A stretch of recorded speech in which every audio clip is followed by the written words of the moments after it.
शिवम जी। राधे राधे महाराज जी। राधे राधे महाराज जी। महाराज जी, भगवान का निरंतर नाम स्मरण कैसे किया जाए? गुरुजनों की बताई हुई जप संख्या या निश्चित साधन करने के पहले बाद दिन भर- जबान से हम हर समय हम संख्या पर ज्यादा जोर नहीं देते, हम श्वास पर जोर देते हैं। संख्या तो की इसके बाद मन मतवाला हो गया कि हम 4 घंटे में संख्या पूरी कर ली, अब जो चाहे सो करें। गुरु ने बताया था इतने माला कर।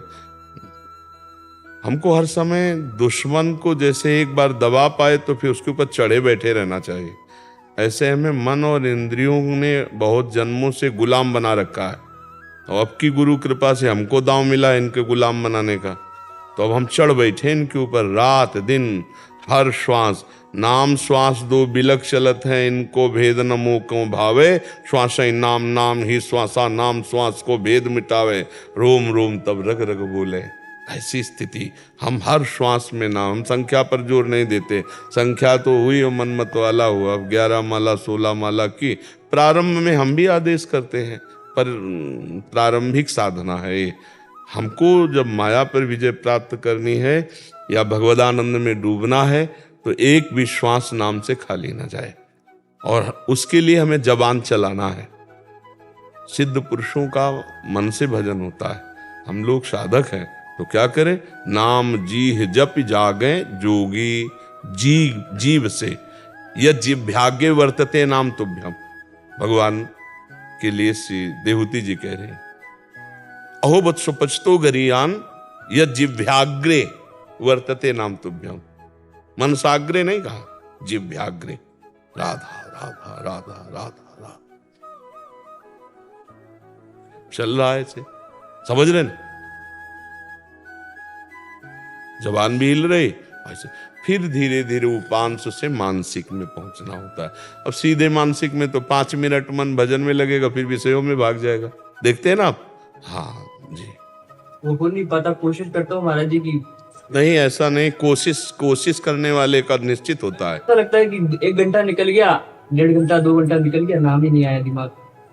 कोई पर नाम अगर आप जबान से जप रहे हैं और मन आपका नहीं पकड़ पा रहा है तो नाम अपना काम कर रहा है।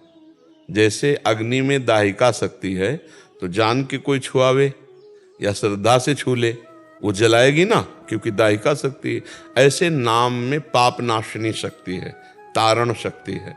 तो जब हम नाम चाहे भाव से जपें या कुभाव से जपें, एकाग्रता से जपें या चंचलता पूर्वक जप रहे, जब हमारी जिह्वा से राम कृष्ण हरि, राधा राधा राधा राधा राधा राधा, तो उसका प्रभाव होगा, वो हमारे मन को निर्मल करेगा। और जब मन निर्मल होगा तो एकाग्र होने लगेगा, शांत होने लगेगा, अचंचल होने लगेगा। हमको निराश नहीं होना कि 1 घंटा हो गए हमें नाम का चिंतन ही नहीं हुआ, पर नाम तो चल रहा है ना। पूज्य श्री राधा बाबा मशीन की तरह जीभ से तुम राधा कृष्ण ऐसा जपो, आगे का काम भगवान कर देंगे। महापुरुष हैं, हमें जबान से नाम का गोस्वामी तुलसीदास जी कह रहे हैं, राम नाम मणिदीप धरी जीह दे हरि द्वार। तुलसी भीतर बाहरों जो चाहस उजियार। ज्ञान का प्रकाश अंतःकरण में और बाहर दृष्टि डालो भगवदानंद, सब सिय राम में सब जग जानी। ये नाम का प्रकाश होता है। खूब नाम जप करो, मन लगे न जग। भाव कुभाव अनख आल सहु, नाम जपत मंगल दिशि दसो। विश्वास करो, नाम में बहुत पाप नाशनी शक्ति, मन को एकाग्र कर देगा। लगे रहो, तेरी बनत बनत बन जाए। लगे रहो धीरे धीरे। सातु दीर्घ काल निरंतर सत्कार सेवितो दृढ़ भूमि।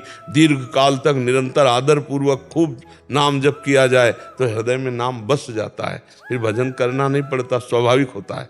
तो अभी लगो, अभी बच्चा हो, सौभाग्य है, नई अवस्था है, खूब डट के नाम जप करो। एकांत मिले तो जपो, और कार्य में रत हो तो जपते हुए अंदर कार्य करने का अभ्यास करो। ऐसे बिना नाम के हमारा जीवन अधूरा, ऐसा जब मान लोगे ना तो हर कार्य करते हुए नाम जप होने लगेगा। मुस्कान सोनी जी। राधे राधे महाराज जी। राधे राधे महाराज जी। महाराज जी प्रणाम। महाराज जी, अगर हम वास्तविक भगवान की शरण में होते हैं तो इसकी अनुभूति कैसे होती है? महाराज जी, आप भगवान की शरण की अनुभूति कैसे करते हैं? हम कभी कभी ऐसा सोच लेते हैं कि हम भगवान की शरण में हैं क्योंकि हम कुछ सेवा आदि या कुछ कर लेते हैं या सदग्रंथों का अध्ययन कर लेते हैं, लेकिन कोई दिव्य अनुभूति नहीं होती। महाराज जी, भगवान की शरण का सुख कैसा होता है? मतलब किसका है? हाँ, नाम जप करो, पहले खूब नाम जप करो। शरणागति 3 प्रकार से होती है। एक वचन की होती है, हे हरि मैं आपकी शरण में हूँ, और एक शरीर से होती है, संपूर्ण क्रियाएं भगवान की आज्ञा के अनुसार, तस्मात् शास्त्रम प्रमाणम ते कार्याकार्यो व्यवस्थितो, कार्य और अकार्य की व्यवस्था शास्त्र के अनुसार की गई। जो शास्त्र विधान के अनुसार कर्तव्य कर्म है उनका पालन करते हुए भगवान को अर्पित करना, ये तन समर्पण। फिर वो मन समर्पण, मन में जो हमारे संकल्प विकल्प भोग विलासिता के होते हैं उनको भगवान की सेवा के लिए, भगवान के चिंतन के लिए, भगवान के नाम जप के लिए हम मन को लगाते हैं तो हमारा मन समर्पित, हमारी वाणी, हमारा शरीर और हमारा मन और हम स्वयं तन वांग मनोभिर अमलई सोहम त्वयिवाश्रिता। शरीर से, वाणी से, मन से मैं सकाम भाव का त्याग करके निष्काम भाव से आपकी शरण में मैं स्वयं हूँ। इसका परिचय होता है श्री कृष्ण अनुकूलेन प्रतिकूलस्य विसर्जनम। भगवान के ही अनुकूल चिंतन, भगवान के अनुकूल बोलना, भगवान के अनुकूल क्रियाएं, प्रतिकूलस्य विसर्जनम, पूर्ण रूप से भगवत प्रतिकूलता का त्याग कर देना। भगवान की आज्ञा के प्रतिकूल कोई आचरण, कोई वचन, कोई संकल्प विकल्प ना होना, ये शरणागति जब ये हो जाती है तो जैसे स्वयं भोजन पाते हैं तो तृप्ति हम अपने को अनुभव में होती है, ऐसे अनुभव होने लगता है कि मैं मन वचन कर्म से प्रभु की शरण में हूँ, हमारे स्वामी श्री श्यामा श्याम है, ऐसा अनुभव होने लगता है। पर खूब नाम जप करो पहले और सत्संग सुनते रहो, और कोई पापाचरण ना होने पावे ये सावधानी रखो। वचन से किसी की निंदा ना होने पाए ये सावधानी रखो। मन से असत भोगों का स्फुरण संकल्प ये ना बनने पावे, ऐसी सावधानी रखो। अगर समझ पा रही हो हमारी बात तो हमारी शरणागति पुष्ट हो जाएगी। और जहाँ शरणागति हुई तहाँ निश्चिंत, निशोक, उसके अंदर कोई चिंता नहीं, कोई शोक नहीं, निर्भय, कोई भय नहीं, विपरीत भावना का त्याग, कोई विपरीत भावना ही नहीं रह जाती। समस्त संशयों से समाधान हो गया चित्त। एकमात्र उठते बैठते चलते फिरते खाते पीते सोते जागते भगवदाकार वृत्ति। शरणागति ही प्रारंभिक साधन है और शरणागति ही सिद्धावस्था है। जब मैं का भी विस्मरण हो जाए भक्ति में तब वो सिद्धावस्था है। ब्रह्म नहीं, माया नहीं, नहीं जीव नहीं काल, अपनी हूँ शुद्धि ना रही, एक रहो नंदलाल। एक, जब तक द्वैत है तब तक भय है। ज्ञान में तू का विस्मरण है, मैं में स्थिति है, और भक्ति में मैं का समर्पण है, तू की स्थिति है। जित देखूं तित श्याममयी, इधर भी श्याम बाहर भी श्याम। समझ पा रहे? शरणागति ही साधन है और शरणागति ही सिद्धावस्था है। त्रिलोकी चंद्र दुबे जी काशी से, राधा वल्लभ श्री हरिवंश। महाराज जी, मैं पिछले 8 महीने से 84 जी सेवक वाणी आदि का पाठ कर रहा हूँ, आपके द्वारा दिए गए नाम मंत्र का भी जाप करता हूँ, लेकिन पिछले 2 महीने से नाम एकदम रुक गया है। महाराज जी, क्या इसका कारण मैं उपरोहितीय कर्म करता हूँ वो तो नहीं है? हाँ, ऐसा भी हो सकता है कि कोई कुधान भी हो सकती है और अनुष्ठान अधूरा होने पर भी हो सकता है। जैसे जजमान का महामृत्युंजय वगैरह बहुत हानिकारक है, बहुत हानिकारक है अनुष्ठान। उसका तो लाभ हो जाएगा, आपने रुपया ले लिए।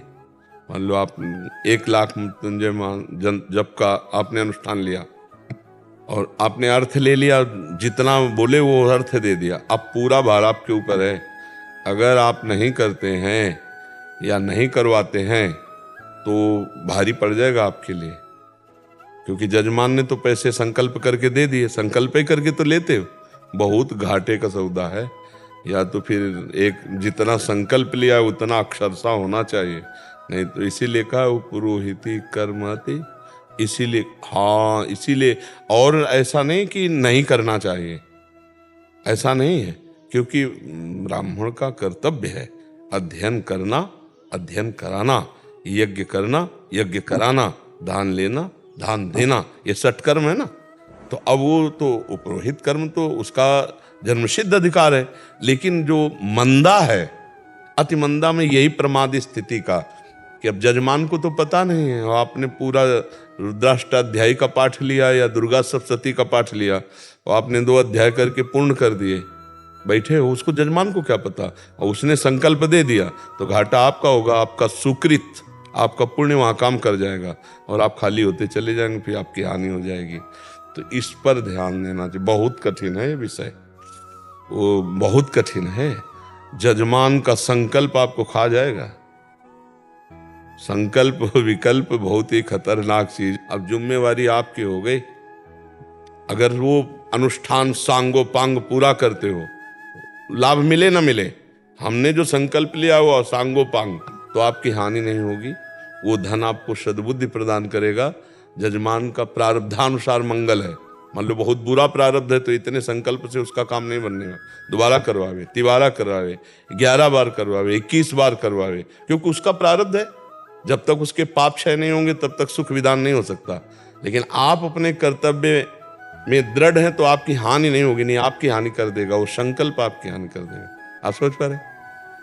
नाम जब पैसे चले रुक गए। अब इस बात को देखना होगा कि आपका अपराध कहाँ बना है। अगर अनुष्ठान में है तो कोई बात नहीं, उसको पूरा करना पड़ेगा आपको। अगर किसी वैष्णव का अपराध बना है तो क्षमा याचना से हो जाता है?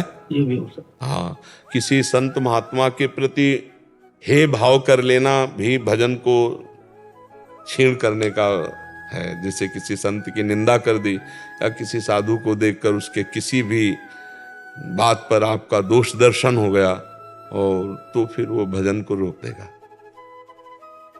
तेरे भावे जो करे भलो बुरो संसार, नारायण तू बैठ के अपनो भवन बुहार। अपना हृदय हमें ठीक करना है बाहर। हमारा किसी संत के प्रति दोष दर्शन ये भजन को चौपट कर देगा। किसी भी संत के प्रति, वो भगवान द्वारा सृष्टि चलाई जा रही है, वो सब ना, हमारी श्रद्धा ना बने, हम ना जाएं, लेकिन हम निंदा ना करें, हम उनका दोष ऐसा। तो फिर क्या होता है कि आजकल ऐसा शासन तो जबान पे है नहीं, किसी के विषय में कुछ भी बोल दो तो वो चौपट तो करेगा ही। भक्तन निंदा अति बुरी, भूल करे जिन कोय, किए सुकृत बहु जन्म के, छिन में डारे खोए। भक्तों की निंदा एक क्षण में नष्ट कर देगी सारे सुकृतों को। साधु अवज्ञा तुरंत भवानी, कर कल्याण अखिल के हानि। तो ये 2 ही जगह देख लो, एक धर्मानुष्ठान के संकल्प में त्रुटि, और दूसरा संत महात्मा वैष्णव के प्रति शारीरिक वाचिक मानसिक कोई अपराध, फिर भजन अपने आप चलने लगेगा, क्योंकि आप भजन करते हो इसलिए। ठीक है, आप यहीं देख लो, इस पर सुधार करो। और पुरोहिती कर्म भले यार भूखे रहो, बहुत संभल के करो, कलयुग है, बहुत संभल करके करो। जितना अनुष्ठान लो उसको सांगो पांग करो, सामने वाला जानने वाला हो या ना हो, भगवान तो देख रहे हैं ना। वहाँ ऐसा अगर वो पैसा लेके अनुष्ठान नहीं करोगे तो फिर अपनी हानि कर देगा। और बहुत है बुरी बुद्धि भ्रष्ट हो जाती है, जो मतलब पांडित्य कर्म में अनुष्ठान पूरा नहीं करते हैं तो इतने लोलुप हो जाते हैं, इतनी बुद्धि भ्रष्ट हो जाती है। जबकि ब्राह्मण जो वेद विद्या पठित है वो बहुत विनयी, सौम्य और शांत गंभीर स्वभाव, लेकिन विपरीत स्वभाव क्यों? क्योंकि वो अपने आचरण से उतर चुका है। इसलिए त्रिकाल संध्या नहीं तो 2 बार तो संध्या करो। संध्या करते हो? कभी कभी तो हो जाता, कभी नहीं यार, फिर नहीं बन पाएगा। संध्या तो चतुरासी जी का पाठ करते हैं। पर देखो, आप पुरोहित कर्म में हो तो आपको गायत्री का जप करते, एक ही माला गायत्री भले करो, लेकिन सूर्य अर्घ दोनों टाइम सुबह शाम 20 मिनट लगता है, और अर्घ दिया, संध्या वंदन करके गायत्री अनुष्ठान प्रणाम, ये पाठ भगवत प्राप्ति के लिए, वो हमारा धर्माचरण है, उसको करना चाहिए नहीं। और खान पान थोड़ा संभल करके, जहाँ आपको लहसुन प्याज भी आपकी कृपा से होता हाँ, और जहाँ जैसे बारात में गए ना, देखा यहाँ अपवित्र है तो भले हाँ उपवास कर ले, भोजन न पाओ, नहीं तो बुद्धि भ्रष्ट होने के बहुत चांस हैं। आजकल जो है ना, मतलब बहुत विचित्र दशा हो रही है। देखो ना, धार्मिक जो हमारी विवाह पद्धतियां थी वो सब नष्ट हो रही कि नहीं हो रही। अब तो लड़का लड़की पसंद कर लिए, माता पिता की भी जरूरत नहीं है, अब सीधे कोर्ट में पहुंच गए, लिखा लिए, खत्म हो गया। तो बुला ले कोई पंडित को तो बड़े भाग्य की बात है, अगर बुला ले तो फिर सांगोपांग अनुष्ठान करवावे उसका। पर वे गुरु जी कहेंगे जल्दी खत्म कराएंगे, हाँ वो क्या उनको काम करेंगे बढ़िया ढंग से, लेकिन विवाह में कहेंगे जल्दी से। हाँ बिल्कुल बिल्कुल, पर जल्दी नहीं करना चाहिए। अब शास्त्र का विधान तो जितने मंत्र हैं, जितना विधान उसी के अनुसार करना चाहिए। अब बोले जल्दी निपटा दो 10-5 मिनट में, और तुम निपटा दियो पैसा लिए, तो वो तुम्हें निपटा देंगे, पैसा तुम्हारी बुद्धि को निपटा देंगे, तुम्हारी बुद्धि को गिरा देंगे।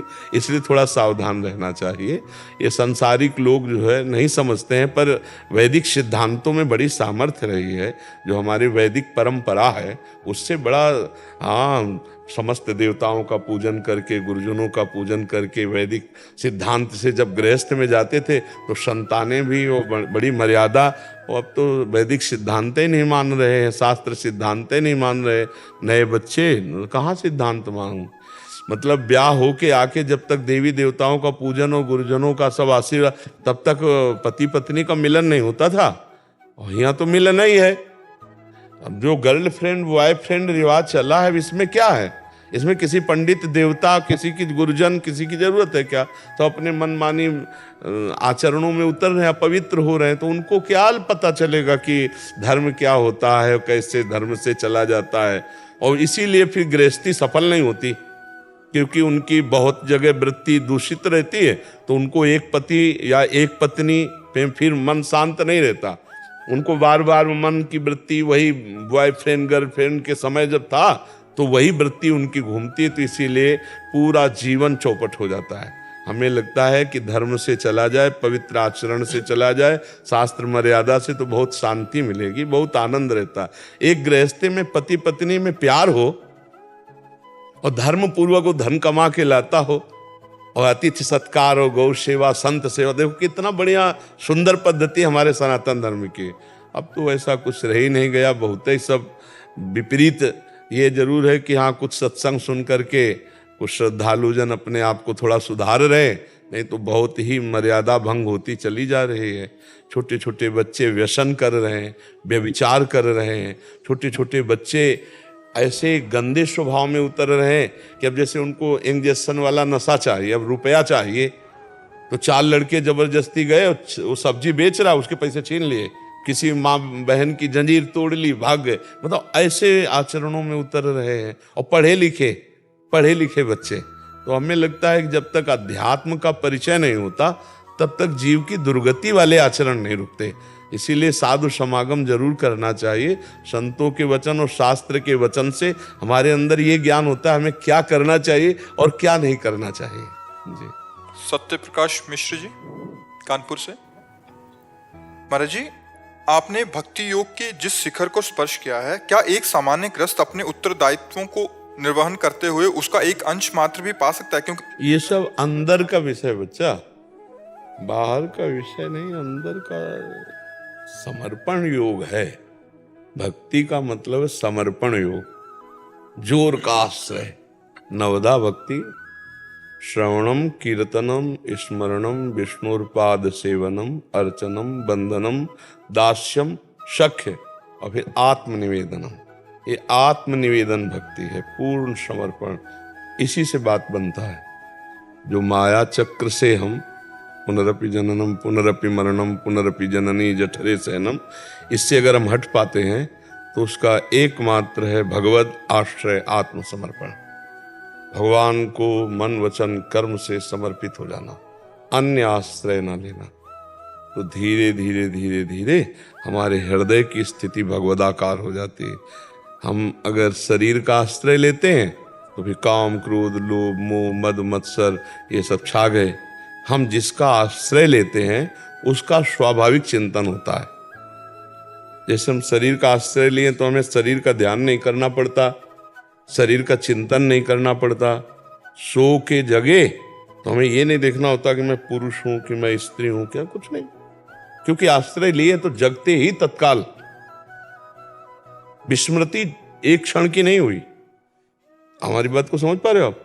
ऐसे ही जब हृदय से हम आश्रय भगवान का ले लेते हैं तो उठते बैठते चलते फिरते खाते पीते सब समय भगवान की स्मृति रहती है।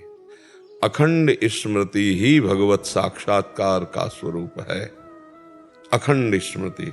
अब वो क्रियाएं कुछ कर रहा हो, वो किसान हो, वो व्यापारी हो, वो बैरागी हो, इससे कोई मतलब लेना देना नहीं। श्री रैदास जी कठौते में जो अपनी क्रिया करते थे, तो इसी से बड़ों बड़ों को भ्रम था कि पर हर समय भगवान की स्मृति में डूबे हुए और अपने कर्तव्य कर्म को दूसरे से, अपना कर्तव्य कर्म यदि छोटा भी हो तो महान है। स्वधर्मो निधनो श्रेया परधर्मो भयावहा। नाम स्मरण चल रहा और अपना कर्तव्य कर्म चल रहा तो बच्चा सब ठीक हो जाता, चाहे विद्यार्थी हो, व्यापारी हो, किसान हो, सर्विसमैन हो, कोई भी हो। इसमें हमें बताओ, अंदर से हम नाम चिंतन कर रहे और बाहर से अपने कर्तव्य को कर रहे। दो ही बातें, बहुत जोर की बात है। अर्जुन जी से भगवान कह रहे हैं, माम निस्मर युद्ध च। एक बात पकड़ लो। अब आप इसमें बताओ, गृहस्थ कहाँ बाधक है इसमें? प्रभु जी, आप तो कष्ट, आपने जितने आपसे कष्ट जो जीवन के पढ़े हैं और देखे हैं, तो वो लगता नहीं है कि नहीं, कष्ट तो इसमें बात ये समझनी है कि एक वैज्ञानिक बल्ब बनाने में कितनी मेहनत की होगी, लेकिन हमको सहज में मिल रहा है। तो हमको वैज्ञानिक बनना है या लाइट का आनंद लेना है? लाइट का आनंद ले रहे ना। मेहनत तो वैज्ञानिक ने की, परिणाम है उसको, लेकिन उसने सुविधा करके हम सबको प्रकाश के लिए बल्ब की रचना करके दे दिया। तो संत महात्माओं के लिए हम बंधन इसीलिए करते हैं, इसीलिए वो जगत बंधनी है कि उन्होंने जीवन में जो बात बहुत कष्टप्रद सही है और पाई है, वो आपको एक सेकंड में फ्री दे रहे हैं। तो आपको जरूरी है कि गाड़ी मुगल सराय से आ रही है तो हम वहीं बैठे, मथुरा स्टेशन में क्यों ना बैठ जाओ? गाड़ी उतनी यात्रा करके हमारे नजदीक स्टेशन मथुरा में आ गई तो हम यहां से बैठेंगे और हम लक्ष्य आगे वाला तय कर लेंगे। तो संत अपने जीवन की यात्रा तय करके कठोरता पूर्वक जो अनुभव किया वो आपको ऐसे दे रहे हैं। तभी कहा गया है, बड़े भाग पाइप सत्संगा। और आगे शब्द क्या है? बिना ही प्रयास होई भवभंगा। बिना प्रयास के संसार समुद्र से पार। अब दूसरों को लगता है कि जो बात इन्होंने इतना कष्ट करके प्राप्त किया वो मुझे ऐसे सहज में मिल रही तो लाभ नहीं मिलेगा। ऐसा नहीं। तात स्वर्ग अपवर्ग सुख धरी तुलाए कंग, तूल न ताए सकल मिली जो सुख लव सत्संग। क्यों इतनी महिमा गाई गई सत्संग की? इसीलिए गाई गई कि वो भले कष्ट सहकर तपस्या के द्वारा वो बात समझे, पर वो हमको सहज में दे रहे हैं। बस मान ले सहज में तो कल्याण हो जाए। मानना कठिन होता है सहज में नहीं। जैसे आपको दिन भर मेहनत कराई जाए और फिर शाम के आपको जब 10 रुपया मिले, 20 रुपया मिले, तो आपको बड़ा महत्व रहेगा कि भाई अब हम 8-10 घंटे मेहनत की, तब ये 20 रुपया तुम इनको सहज मत समझो। लेकिन जब तुम 20 रुपया किसी को ऐसे दोगे तो उसने तो मेहनत की नहीं ना, तो 20 रुपये का महत्व नहीं समझेगा। ऐसे संतजन जो बोलते हैं वो उनके जीवन का सार है, पर हम लोग उसका महत्व उतना नहीं दे पाते जितना वो महत्व दिए। और जो दे दे तो कल्याण हो जाए, उसको उतनी दौड़ भाग नहीं करनी पड़ेगी। जहां से संत मिल गए वहीं से हमारी यात्रा प्रारंभ, तो भगवत प्राप्ति सहज में हो जाती है। इसीलिए कहा गया, उमा संत समागम सम न लाभ कछु आन। हे उमा, संत समागम से बढ़कर कोई लाभ नहीं है। तो हमें ये लाभ लेने आए, ये संत भगवान के स्वरूप है। हमें लाभ देने के लिए स्वयं सब मेहनत करके, और हमको दे रहे हैं सहज में, बस हमको लेना है। तो हमको लेना भी नहीं आता, श्रद्धा विश्वास पूर्वक हम वो बात नहीं ले पाते हैं। इसीलिए हमको फिर कष्ट सहना पड़ता है। क्या कष्ट सहना पड़ता है? दौड़ना पड़ता है, भागना पड़ता है। बात मान ले तो उतना कष्ट सहना थोड़ी पड़ेगा। जो एक बात के लिए वो कितना कष्ट सहे, वही बात तो हमको सहज में दे रहे हैं, भैया ऐसे कर लो, ऐसे तुम्हारा काम बन जाएगा। और बन जाएगा, आप देख लो मान करके बात। आप ये मत सोचो इन्होंने जितना कष्ट किया उतना कष्ट करेंगे तभी हमको वो बात सफल होगी। नहीं, वो कमाई है, बाप की जैसे कमाई होती ना तो बेटे को पूरी प्रॉपर्टी मिल जाती है, ऐसे संत जन देखो पूरा जगत नमस्कार करता है ना संतों को। क्यों नमस्कार करता है? इसी बात के लिए कि जहां हम फंस गए, फेल हो गए, वहां तुम पास हो गए और तुम अपने लिए कमा करके सब वस्तु सब हमारे लिए बांट दिए। किसी भी संत को जब वो ऊंचाई पर चढ़ता है तब अपने लिए भजन साधन नहीं रह जाता, वो समाज के लिए जीता है। समाज के लिए, जैसे गंगा जी बह रही तो समाज के लिए बह रही, जैसे वायु प्रवाहित है समाज के लिए, जैसे वृक्ष है समाज के लिए, भूमि है समाज के लिए, ऐसे संत हैं जो भगवान के प्रेमी जन हैं, भगवत प्राप्त संत हैं। उनका जीना केवल समाज के लिए, उनका भजन साधन योग तपस्या सब जगत मंगल के लिए। सर्वे भवन्तु सुखिना सर्वे सन्तु निरामया सर्वे भद्राणि पश्यन्तु माँ कश्चित दुख भाग भवेद। किसी को कभी दुख ना हो, ऐसा उनका हृदय से आशीर्वाद निकलता रहता है। प्रयास तो रोज करते हैं, जो आप समर्पण का पूरा प्रयास करते हैं तब भी कुछ करते रहिए, सफल हो जाएंगे। करत करत अभ्यास के जड़मत होत सुजान, रस्सी आवत जात ही सिल पर होत निशान। आप घबराइए नहीं, एक दिन सफलता चरण चूमती है जो निरंतर प्रयास रस रहता है। 4 घड़ी प्रयास किया फिर शिथिल हो गए, ऐसा नहीं। हम प्रयास करते हैं, हारेंगे नहीं। अंत में रात्रि में वही शंकराचार्य जी की 2 श्लोक की पंक्तियां हैं जो मत्स्मम पातकी नास्ति पापग्नि त्वत्समा नहीं एवं ज्ञात्वा महादेवी यथा योग्यम तथा गुरु कह के सो जा। हाँ बढ़िया है, पर हमें लगता है जैसे हम प्रार्थना तो करते हैं ना, हमें मन से बात समझनी है कि प्रभु मेरे में कोई योग्यता नहीं है, आप ही संभालो, आप ही हमें आगे बढ़ाओ। तो भगवत कृपा आपको गोद में ले लेगी, वो बढ़ाना शुरू कर देगी। साधक भ्रष्ट तभी होता है जब अहंकार होता है। साधक की साधना में बाधाएं तभी आती जब अहंकार होता है, और जब भगवान के आश्रित तो कृपा पात्र तो ऐसे निकल जाता है, कोई बाधा ही नहीं है। नहीं, जैसे कहीं चेकिंग हो रही हो और उस क्षेत्र का अधिकारी हो और उसके साथ आप हो और वो केवल इतना कह दे तो कोई चेकिंग आपकी नहीं होगी, निकल जाओगे। ऐसे ही संपूर्ण लोक के महेश्वर भगवान है और माया उनकी दासी है और परीक्षा वही लेती है। तो जब भगवान की शरण में जीव हो जाता है तो परीक्षा शब्द खत्म हो जाता है। फिर भगवान के भरोसे और भगवान के नाम के सहारे वो माया पर विजय प्राप्त कर लेता है। और अगर हमारे अंदर एक गर्व होता है मैं, तो फिर प्रश्नवाचक चिन्ह आ जाएगा। और फिर माया जब प्रश्न करेगी तो माया का ऐसा प्रश्न होता है कि कोई समझ ही नहीं पाता कि ये प्रश्न है, वो फेल हो जाता है।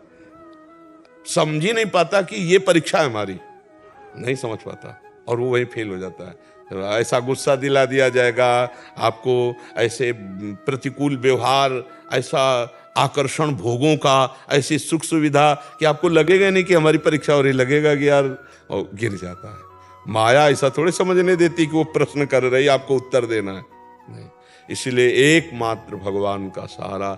सिद्ध पुरुष होने पर भी सनकादि हर समय हरिशरणम जपते रहते हैं, क्योंकि भगवान की शरण के बिना माया से निस्तार नहीं है। जी दीपक जी नोएडा से। राधे राधे प्रभु। राधे राधे महाराज जी।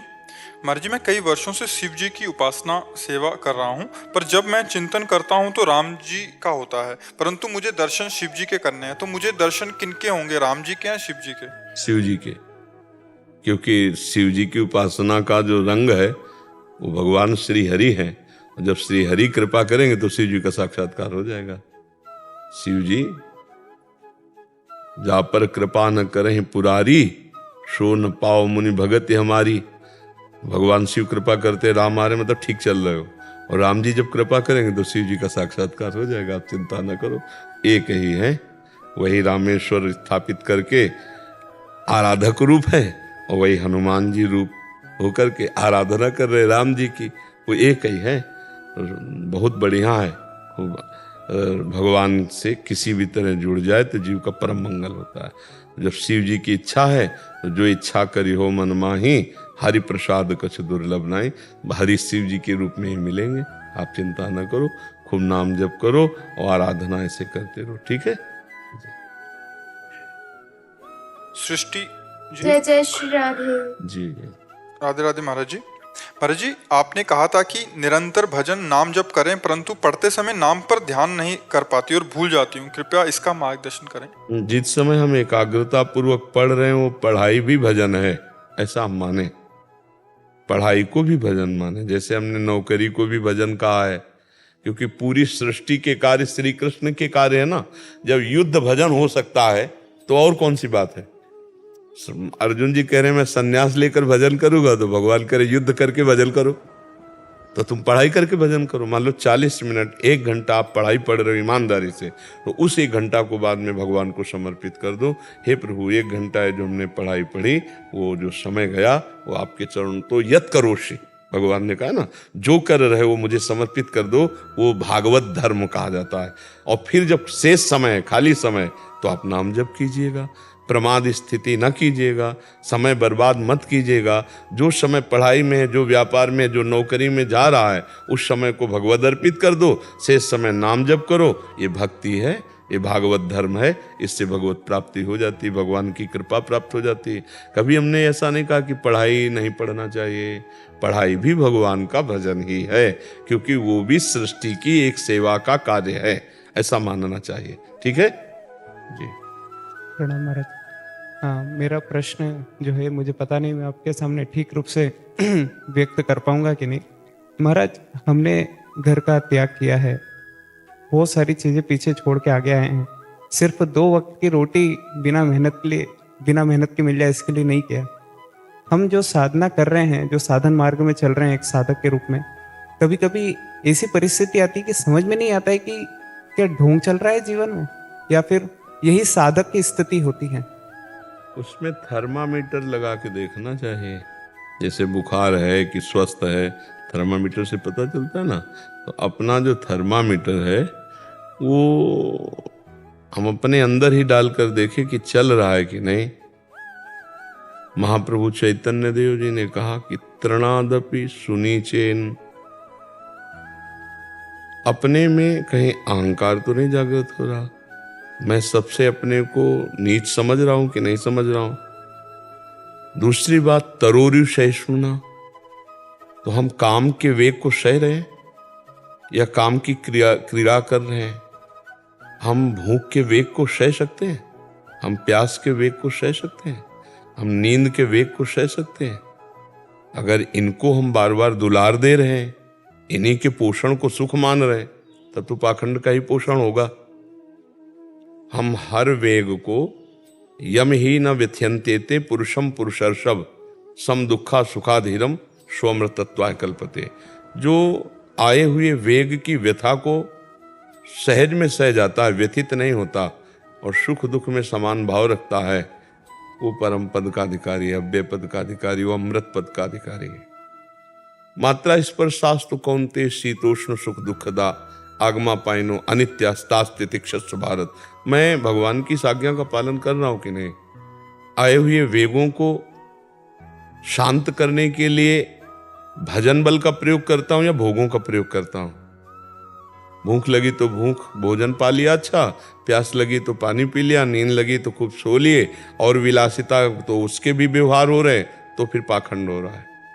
बिन विवेक वैराग्य भक्ति बिनु सत्य न एको मानो, भगवत विमुख कपट चतुराई सो पाखंड नहीं जानो। पाखंड किसे कहते हैं? जहाँ विवेक नहीं है, वैराग्य नहीं, भक्ति नहीं है, कपट का रूप धारण करके मनमानी आचरणों में उतरना, उसे पाखंड कहते हैं। और जो पाखंड में होगा वो पाखंड की चर्चा भी नहीं करना चाहेगा, क्योंकि उसे बहुत छुपा के रख रहा है।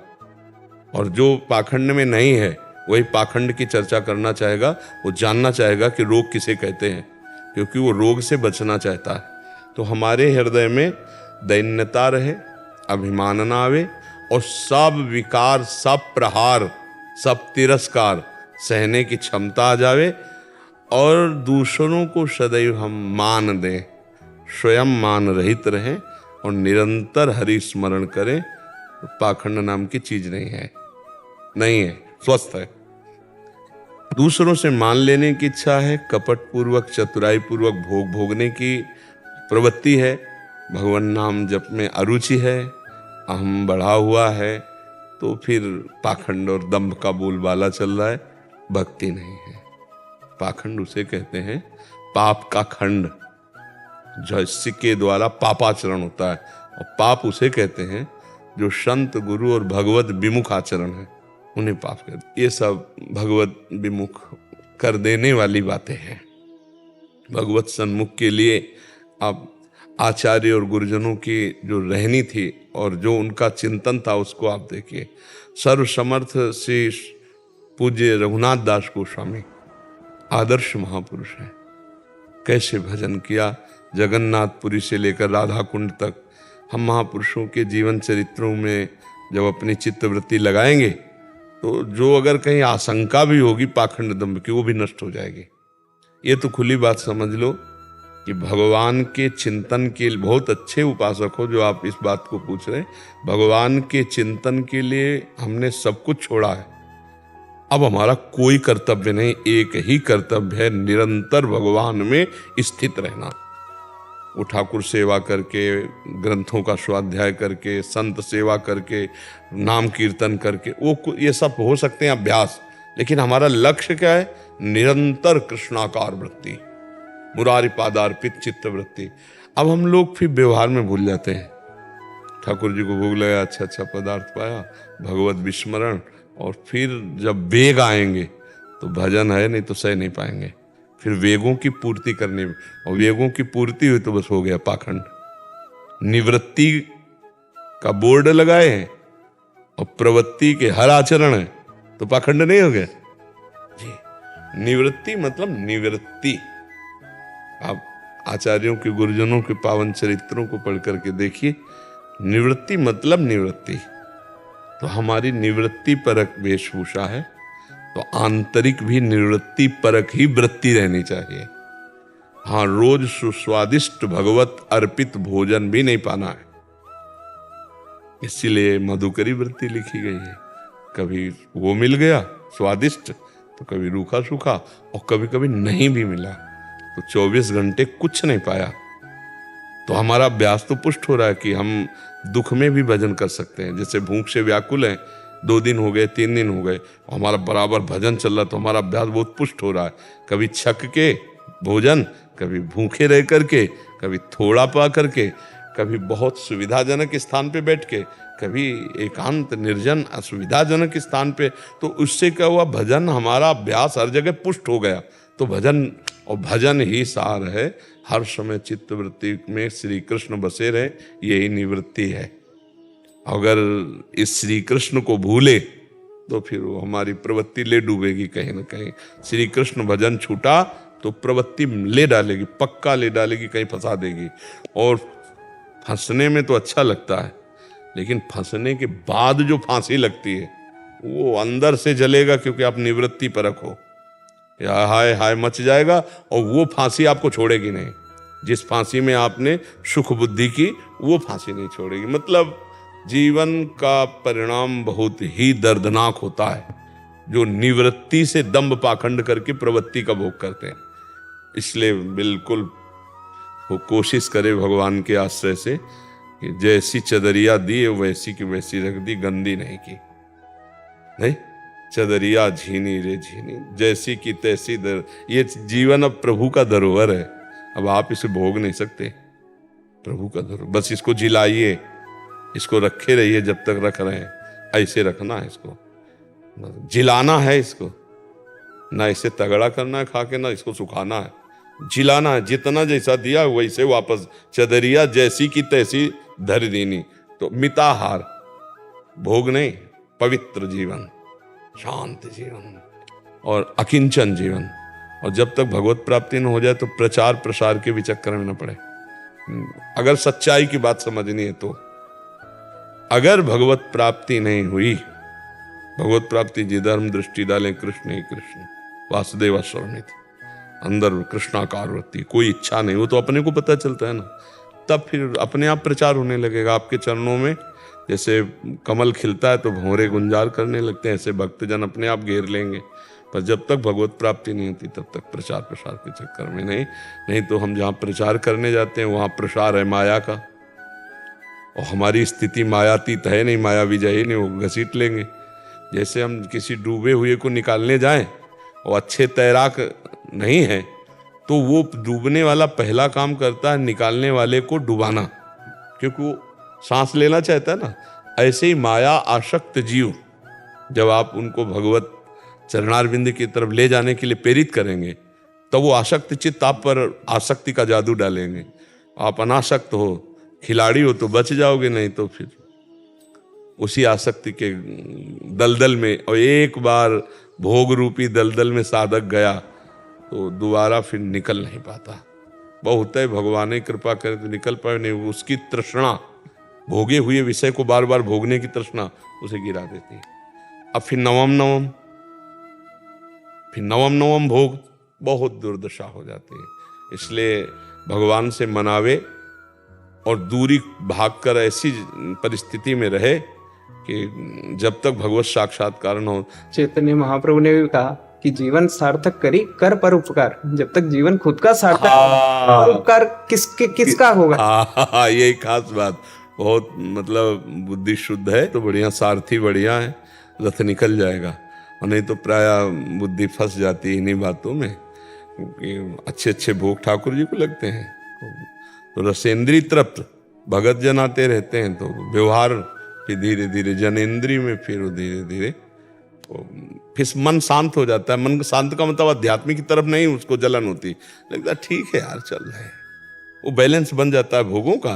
और फिर वो बस इतना मलिन हो जाता है कि वो कहता है ठीक है यार चल रहा है। जो अच्छा साधक होता है थोड़ी भी गलती पर हाय हाय मच जाता है, ऐसा कैसे हो, हे भगवान हे करुणा निधान बचा लो मुझे, मैं ऐसा ऐसे हो। और उसको फिर ये भी नहीं लगता कि बचा लो, ठीक है ऐसे। वो है पाखंड, वो है दम्भ, चल तो भी रहा लेकिन पाखंड और दम्भ में।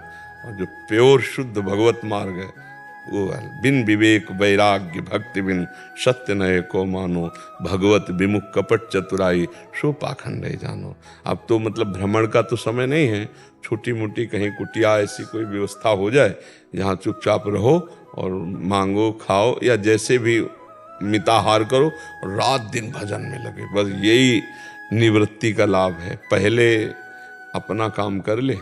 महाराज भगवान की कृपा से हम सब साधकों के बीच में रहते हैं, तो सुबह जब मैं उठता हूँ तब देखता हूँ सारे साधक हैं, तो भगवान को प्रणाम करता हूँ कि आपने ऐसी स्थिति बिल्कुल बहुत सुंदर कि कहीं चूक नहीं होगी, क्योंकि सब हमारी तरफ दृष्टि डाले हुए हैं। यही सैकड़ों साधक की जब एक साथ रहते ना तो यही खास बात होती है कि एक का अगर मन भी भटके तो भटकने का चांस नहीं, क्योंकि सैकड़ों की नज़रों में ये साधु संग का जो घेरा है ये बहुत लाभदायक। भगवान जब द्रवित होते हैं तब ऐसा देते हैं, जब द्रवी दीन दयालु राघो तो साधु संगति पाइए।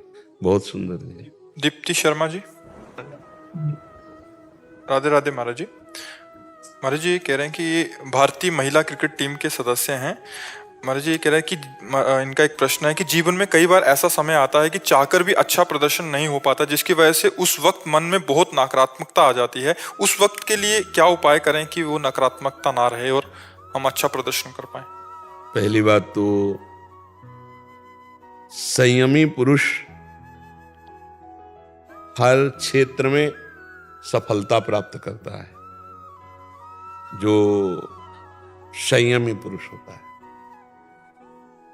हमें एक दोष होता है कि जैसे हमें थोड़ी कहीं सफलता मिली तो हम फूल जाते हैं और संयम छोड़ देते हैं। अगर संयम और अभ्यास ये दोनों का हमारे जीवन में योग हो तो कभी कोई परास्त नहीं कर सकता और कभी हम असफल नहीं हो सकते। संयम शब्द याद कर ले और अभ्यास, रोज अभ्यास, जिस विषय में हमें सफलता प्राप्त करनी, और ब्रह्मचर्य संयम। जब तक हम सफलता प्राप्त नहीं करेंगे तब तक हम विषयों का सेवन नहीं करेंगे। जो विषय पर अपने यहाँ थोड़ी कमी यही होती है कि जहां हुआ तो भारी प्रोत्साहन मिलता है और भारी प्रोत्साहन में वो अभ्यास और संयम दोनों को छोड़ देता है, इसलिए असफल हो जाता है। जो अभ्यासी है और संयमी है वो कभी भी कहीं भी फेल नहीं हो सकता। हमारे अभ्यास की त्रुटि और संयम की त्रुटि, इसको ठीक कर लो। कोई भी हो, कहीं भी हो, कहीं भी प्रदर्शन, किसी भी मार्ग में जहां अभ्यास छूटा और संयम छूटा, वो नष्ट होगा, वो भ्रष्ट होगा, वो गिर सकता है, वो हार सकता है, चाहे वो साधु से लेकर के संसार के किसी भी मार्ग में हो। संयम और अभ्यास, वो भजन का अभ्यास, चित्त वृत्ति का बार बार संसार से हटाकर भगवान में लगाना, और संयम वो विश्व विजयी महात्मा हो जाएगा। जो संयमी है वही, जो अभ्यासी है वही आगे। हमारे कोई संयम में त्रुटि न हो, अभ्यास में त्रुटि न हो, अगर फिर भी असफलता आती है, कभी ऐसा भी हो जाए, तो फिर उसमें समझना चाहिए कि पूर्व का जो हमारा प्रारब्ध है वो हमको गिराने की चेष्टा कर रहा है, क्योंकि हम संयम में हैं और हम अभ्यास में हैं। इसीलिए फिर भगवान ने कहा सुख दुखे समय कृत्वा लाभा लाभो जया अजयौ, विजय और हार दोनों में फिर समान भाव रखना चाहिए संयमी और अभ्यासी को, कि इस बार हार गया हूं, मेरी कोई त्रुटि नहीं है, अगली बार हम जरूर ऐसा संयम और ऐसा अभ्यास से अपनी स्थिति बनाएंगे कि हमारा प्रदर्शन उससे जोर का होगा। तो जरूर होगा, जरूर होगा। कभी कभी संयमी और अभ्यासी साधक को भी पूर्व जो प्रारब्ध है वो असफलता प्रदान करता है। उस समय निराश नहीं होना चाहिए, अपने ही किसी पूर्व किए हुए कर्म के द्वारा असफलता मिलती। ये युद्ध है सबके जीवन का, जो जहां है उसके लिए युद्ध है। जैसे अपने लोग हैं तो ऐसा थोड़ी कि सफलता ही सफलता मिलती चली गई, नहीं, बहुत बार प्रभु प्रभु पुकारना पड़ता, फिर अभ्यास, फिर कठोर तप, फिर अभ्यास, संयम, कठोर तप। धीरे धीरे युक्ति पता चल गई कि इसका पॉइंट कहां से हम गिरा सकते हैं इसको, वो बात बन गई। भगवान ने जब देखा कि अब ये असफल हो रहा है तो अंदर से युक्ति दे दी, युक्ति से मुक्ति। अब पता चल गया, ओहो इसका पावर ये है, इसको यहां से पछाड़ किया जाता है। तो हम अगर संयम से चले, कोई भी किसी भी मार्ग में, किसी भी क्षेत्र में, संयम और अभ्यास, ये शब्द याद रखें। अभ्यास, हम पढ़ाई में तो अभ्यास, या किसी भी डिपार्टमेंट में है, ये दो बातें याद कर ले। संयम और अभ्यास के द्वारा ऊंचाई पर चढ़ा जाता है, और संयम अभ्यास में शिथिलता, तो हमारा प्रदर्शन भी शिथिल रहेगा और हमारी हार भी निश्चित है, निश्चित है। संयम और अभ्यास एक हम अनुभव के अंतर्गत कहते हैं। संयम और अभ्यास में इतना पावर, आप कुछ भी कर सकते हैं, कुछ भी। अभ्यास, चाहे जितनी पीड़ा हो, अभ्यास उठा देता है। अभ्यास वैसे सारी क्रियाएं अभ्यास करा रहा है। भागवती का अभ्यास वो अभ्यास करा रहा है, और भगवान के आश्रित है। तो आप भी भगवान के आश्रित, नाम जप, संयम और अभ्यास, बहुत बढ़िया प्रदर्शन होगा। महाराज जी एक इसमें प्रश्न था। महाराज जी एक होते हैं एकल, मतलब अकेले को लड़ना है या अकेले को खेलना है, एक होता है संयुक्त जिसमें पूरी टीम वर्क होता है। महाराज जी कभी कभी देखा जाता है खेलों में सहयोग भी बहुत काम करता है महाराज जी। वो देखो, अगर पूरी टीम की हार होती है तो पूरे देश की नजर होती है कि इसमें खिलाड़ी कौन चूक कर रहा है, और जो अच्छा खिलाड़ी होता है, हार होने पर भी समाज उसकी तरफ देखती कि इसने पूरी जी जान की ताकत लगाई, तो वो तो विजयी रहेगा ही, उस पर कोई दोष आ नहीं सकता। जो सब माना कि एक टीम है, टीम अगर सहयोग नहीं करेगी तो वो अकेले में पूरा जीत नहीं हासिल कर सकता, लेकिन समाज की दृष्टि में और उसकी दृष्टि में, खुद की दृष्टि में, वो कभी अपने को नीचा नहीं देखेगा, क्योंकि वो समझ रहा है मैं संयम और अभ्यास से पूर्ण हूं, लेकिन अब हमारा सहयोग नहीं हो पाया। इसमें एक और चीज महाराज जी, कभी कभी ऐसा देखा जाता है कि संयोग बना और वो जीतते चले गए, मतलब जहां एकदम विकेट आ गया, एकदम वो हो गया, एक छोटी सी बात ने पूरा मैच को बदल दिया। हाँ, तो महाराज कभी जी कभी कभी इस, जैसे हमने अभी बोला था, कभी कभी प्रारब्ध पराजित भी कर देता है, तो कभी कभी प्रारब्ध विजय भी दिला देता है। अगर हमारा शुभ प्रारब्ध है तो कभी कभी ऐसा हुआ कि जाते जाते हम जीत गए, गिरते गिरते हम जीत गए। हाँ, पूर्व जो प्रारब्ध है वो पूर्व अपना अधिकार रखता है, क्योंकि सांसारिक क्रियाएं, कोई भगवत प्राप्ति तो है नहीं, तो शुभ अशुभ बड़ा अपना प्रभाव रखता है। तो अगर कभी कभी ऐसा लग जाता है कि बड़ी असावधानी होने पर भी विजय प्राप्त हो जाती है, और बड़ी सावधानी होने पर भी कभी कभी हार हो जाती है, तो शुभ अशुभ प्रारब्ध पर हम इसको को ज्यादा जोर नहीं देते। हम जोर देते हैं क्योंकि हम पशु नहीं है कि शुभ अशुभ प्रारब्ध के अधीन रहे, हम अभ्यास और संयम पर जोर देते हैं। एक बार प्रारब्ध गिरा सकता है, लेकिन हर बार नहीं। हम हर बार विजय प्राप्त करेंगे। ये दृढ़ निश्चय, हम भगवान के अंश हैं और हम संयम से चलते हैं और हम अभ्यास है, अभ्यास में सब कुछ है। हम अभ्यास के बल से अव्यक्त परमात्मा को चिंतन के द्वारा अनुभव करते हैं। जो अव्यक्त सर्वत्र विराजमान है, अभ्यास से ही तो करते हैं।